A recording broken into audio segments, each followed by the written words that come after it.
In a stunning political earthquake that has shaken New York and sent ripples through the entire Democratic Party, a 33-year-old son of Ugandan immigrants, a proud Muslim, and a democratic socialist has just toppled a political giant. His name? Zohran Mamdani.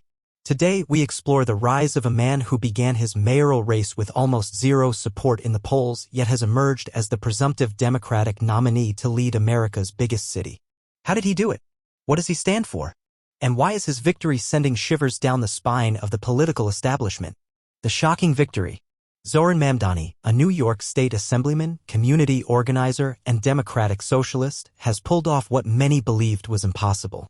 He defeated former Governor Andrew Cuomo in the Democratic primary, a man with decades of experience and an iron grip on New York politics.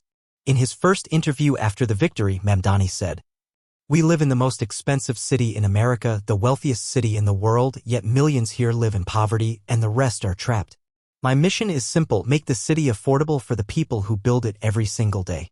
This unapologetic focus on economic justice has defined his campaign. A New York built for its people. So what exactly does Zohran Mamdani propose for New York City? Here are some of his boldest pledges. Free public buses, rent-stabilized housing and stronger tenant protections, a $30 minimum wage, city-owned grocery stores to tackle food deserts and price gouging, and increase taxes on New York's top 1% to fund these programs. When asked what his day one priority would be as mayor, Mamdani didn't hesitate. The first thing is to live up to these promises. Rent is skyrocketing while median household income sits at just $60,000. We need immediate relief for renters, and I intend to freeze rents and build a city that truly reflects its people. Facing the establishment's fears.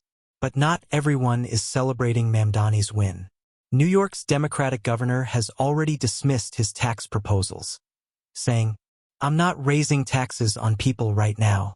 We can't afford to lose more residents to states like Florida."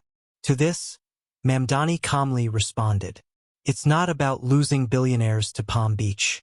The top 1% can afford to pay a little more so that everyone's quality of life improves, including theirs. Billionaires, businesses, and socialism."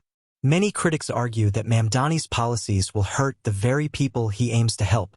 The Washington Post warned that a massive minimum wage increase might depress low-skilled employment. Rent freezes could reduce housing supply and quality. Free buses would leave a funding hole for public transit.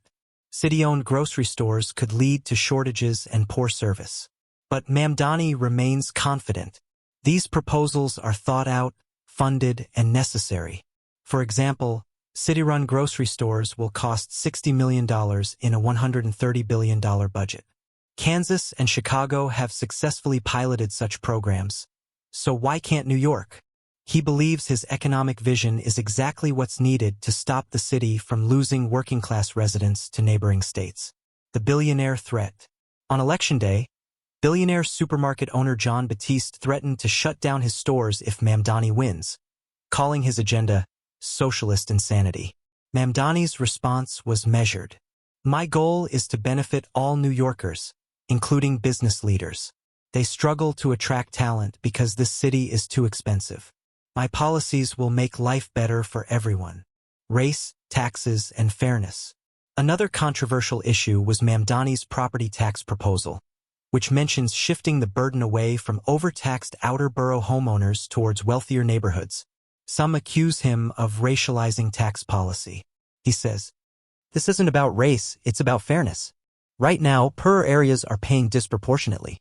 We need to fix that." Faith, threats, and resilience. Beyond politics, Mamdani's faith and immigrant background have made him a target for hate. Born in Uganda, raised in New York, and proud of his Muslim identity, he has received death threats and xenophobic slurs throughout his campaign. He reflects, "It's difficult, but this is what so many Muslim New Yorkers face daily, being told they don't belong.